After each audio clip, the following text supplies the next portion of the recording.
Hey, Geekscape. We are here. It has been maybe 30 minutes since the Golden Globes ended, and I am here with Dave Traverso, who has been the Geekscape film critic for longer than this YouTube channel has existed, honestly. Dave, this is like your favorite time of the year. You get like 2 straight months of movie award shows. This is kind of the kickoff, right? The Golden Globes set us into motion. Yeah, it gets everything. It gets started. There's some precursors before this that are a little more low key, but the Globes is where the fun really starts to begin. So this is an exciting time, and we got Oscar nominations coming up shortly. So it'll be interesting to see, what tonight's winners and losers and how that will shape the race moving forward. So, what was your feelings overall? I had texted you maybe a couple minutes ago and just said like, kind of a non-suspense end to the Golden Globes. I never like when certain projects win too many times in a row as they're building up to the big award, because it's like, well, this thing's dominated every other category. Like, what are the chances it doesn't go home with the big award? And this year was kind of exactly that. Yeah, the first thing to remember is that the voting overlap between the Globes and the Oscars is very slim. Yeah. So the impact that it will have, it can fluctuate from year to year, but tends to be generally be pretty minimal. I know Golden Globe nominations can kind of, you know, open up some of the voters' eyes. Oh, I got to watch this. Like a lot of times, these Oscar voters, they're waiting till the end of the year. They maybe watch like 3-4 movies all year, and then November hits and like, oh wait, I gotta go do this. So Yeah. they see those nominations and it can kind of be like, oh, maybe I should watch that one. Maybe I should move that up my list or something. So that's about the amount of impact it has. But as far as tonight, I thought it was a lot of chalk, a lot of just what you would have expected. There were a couple surprises in there, but Amelia Perez, as they like to say, Yeah, really that was the big winner film wise, yeah, with the Brutalist close brutalist. behind. Yeah, and the thing with Globes kind of pseudo splitting these comedy musical with drama. Sometimes they take some liberties, shoehorning films where they want them to go just to get more in there. But you never really know which side has the advantage because the pool's much wider here. And so personally, I think the Brutalist, you know my gut was telling me all along that I saw the Brutalist back in October at a festival, and you know and there's a review up on Geekscape about it. But I just my gut was like, this feels like something that I think the Academy might like. Now I know we have a new voting body. It's changed, it's altered in recent years, but it just still feels like something, it's being hyped as this epic, and it just seems like something that they would gravitate towards. Obviously, for other more social reasons, Amelia Perez seems to like really, it's got a little head of steam with it as well. But for the most part, I thought it was pretty much chalk in these film categories. I would say that the two big surprises, at least to me, from Hmm. like the buzz that I heard, especially when we're talking about the movies, um, I was shocked for Demi Moore to win for The Substance, mostly because at its core, you can put it in the musical comedy category, but like it's a horror movie, and Absolutely. horror does not get that level of respect or accolades very often, so that's a pretty big deal. And I have not seen either one of these movies, but I was under the impression that like the animation category was the Mhm. Wild Robots to lose. Yeah, So yeah, for it I going agree to Flow is wholeheartedly. pretty impressive and Yeah. unexpected. So Flo was also at Like, Flo was also at that festival that I was at in October, and I heard nothing but great things. I didn't get to catch it myself. I heard nothing but great things, but that was a shock. I would agree. Those were probably my two biggest surprises. Another big surprise in the best actress category. For uh, oh, comedy I'm or still here. musical. I'm still here. What was the comedy musical with Mikey Oh, for Madison comedy from musical. Honora. I was a little surprised. She seems to be like the darling. She seemed to have that, and she didn't win it. But as far as what you said, I'm with you. I think those are my big three surprises of the night. And the substance, it's really picking up steam, and it's a cool thing because just like you, I'm a horror lover as well. And Yeah. and this was an amazing year for horror movies. I don't know how many you got to check out, but it was a really good year. And this is a good thing, Yeah. to see this rise. It's a good thing, and I'm all for it. Yeah, horror's really starting to get a little bit of its respect. TV wise, there wasn't a ton of shocks. Obviously, Shogun continued to dominate in pretty much everything it was nominated for. My two big complaints, I think, I had texted you. I said like the big thing I'm pushing for is a Harrison Ford win for supporting actor. He did not get that one. But and for me, it's just that final episode of Shrinking when he gives that speech, and it really does pull together how amazing he is doing at channeling what Parkinson's disease actually looks like in a very real way. So I really wanted that for him. And you'll hear the complaints about it all the time at the Emmys, and you'll hear it here as well.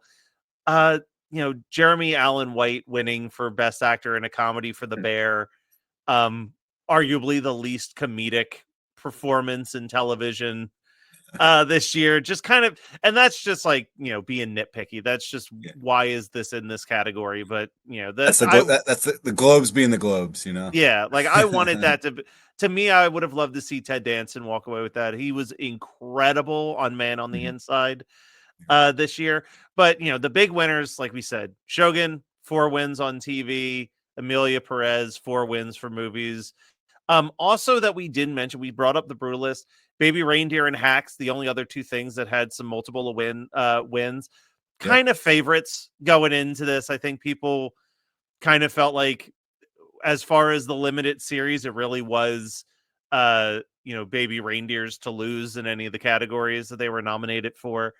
And same with Hacks. I mean, that's kind of the go-to. It's Hacks is the cable comedy show that wins everything, Yep. and every once in a while, Abbott Elementary is like the prime time show that gets a couple wins. Otherwise, it's all streaming. Like everything has come down the streaming on I the know TV front. it's crazy, but that's where we're at. Yeah, It's crazy how much it's changed. But as far as Hacks, I'm actually a big Hacks fan. I think it's a great show. So I was it's the happy one to that I see it's good. haven't seen. I need to Mhm. I need to carve out time and watch Yeah, it's Hacks. good.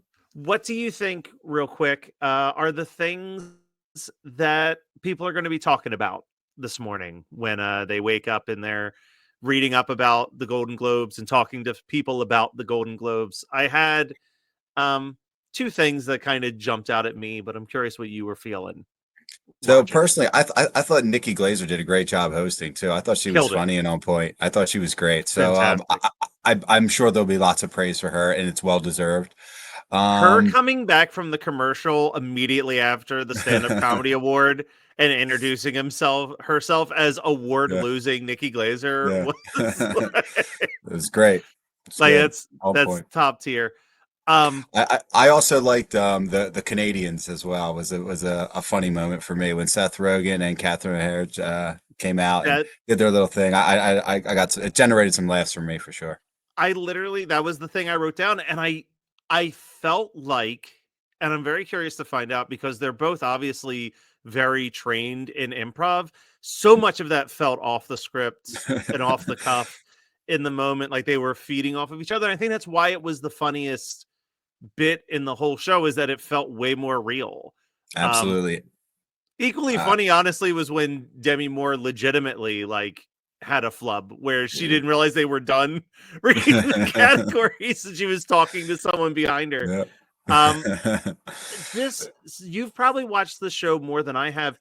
What was with the pop-up video fun facts on the screen as every person that was weird. I don't know if I disliked it, but it was strange. Yeah, I don't recall that. I mean, it could have happened last year, but I don't recall that being a thing. But I, all these award shows and Hollywood in general is trying to attract audiences, right? So that Yeah. I don't know if that's some gimmick they're trying to throw just to get a more youthful audience interested, or giving them things to Google while watching. I don't know, but it seems a little odd and out of place. Yeah, but it's we're in a different time now from where we were. So, and we'll see how these changes work. I was surprised by some of the things I read though. So, it caught Yeah. my attention and I was like, oh wow, really? Look at that. Playing close to 100%. our dogs. I kept reading them out loud to my girlfriend. I was like, "Oh, this one Yeah. says like." Yeah. The only other thing I wanted to give a shout out, there were some powerful speeches. I will say the Wicked cinematic box office achievement win. Great speech from John. At that point, I forget his name now. I'm blanking. It's late at night. Two. Yeah, well, I was You going to say can the say. director of the Brutalist. I mean, his Oh, the first Brutalist. Yes. speech, the first speech he gave, I was like, this is. I mean, he just laid it all out there. You know what I mean? Like it was all over the place. Cutting to his daughter sitting at the table crying. Like that was a really emotional win. Which is what we tune in for this stuff. Yeah. I like to see the emotion Yeah, in these and wins. and some other good, really like emotional speeches. I thought that Zoe Saldana's was, right Yeah, off the bat was a nice one. Adrian Brody's was also, yeah, having his parents there. It was just, full circle for him. So that was pretty cool to see also. yeah. You love to see that. Well, Dave, you are, like I said, you've been writing reviews for Geekscape for over a decade now, I'm pretty sure. So the only other thing I want to ask is now we're done the Golden Globes, right? We're gonna have a little intermission with some Grammys, and then it's gonna be the Oscars. Are there any films not nominated for Golden Globes that you actually think are gonna still make it into the Oscars? Anything that you were kind of shocked didn't get representation? Because I felt like I texted you this earlier today. I really felt like a lot of the Golden Globes nominations, like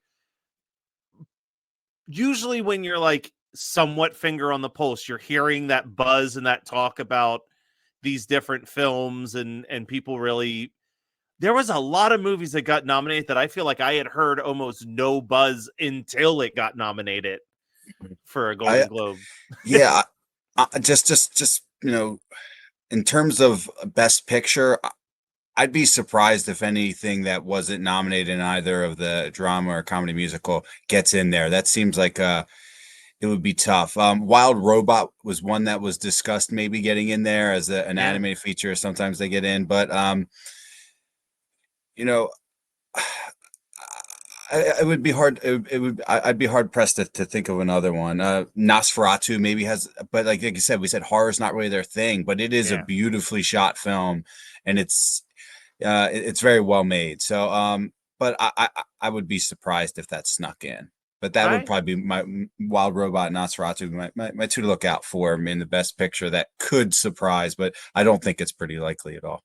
All right. Well, everybody stay subscribed to the Geekscape TV YouTube page. We're going to be trying to do little like 10-15 minute news videos each morning. We'll see if my bandwidth keeps up with that. But Dave, we're definitely going to have you back on when they do the Oscar nominee announcements. And then, of course, right before the Oscars, we'll do a prediction live stream event. I would love for you to be included on that as well. Because I know, like I said, Absolutely. this is your Super Bowl. This is the Yeah. cinematic Super Bowl. So Yes, this is like Christmas for me, so I'm very excited.